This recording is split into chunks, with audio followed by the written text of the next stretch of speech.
Is your BMW Z4 key fob not working? First, address the most common issue, the battery. The Z4 key fob uses a CR450 battery, typically lasting 1 to 2 years. If it's failing, pry open the fob carefully with a flat tool, avoiding damage, and replace the battery, ensuring the positive side faces up. Next, attempt a resync. Press and hold the unlock button twice while holding the lock button, then briefly insert the key into the ignition and turn it to position 1.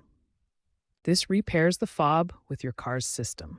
This simple resync can resolve issues where the fob has become desynchronized. If battery replacement and resyncing don't resolve your BMW Z4 key fob issues, the problem is likely related to the comfort access system.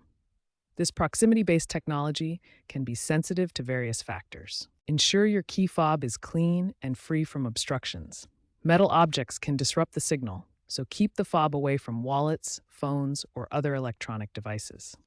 If problems persist, especially in humid climates, it could indicate a software glitch or a fault in the body control module.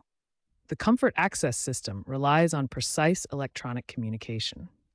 Consider using a dealer scan tool to diagnose the car access system module. This will accurately pinpoint the specific problem within the vehicle's security system. Also check your My BMW app. Digital key functionality can serve as a backup and sometimes resolve issues by association with the physical fob. The current trend in new Z4 models is toward digital keys and wireless charging, potentially reducing reliance on physical fobs in the future.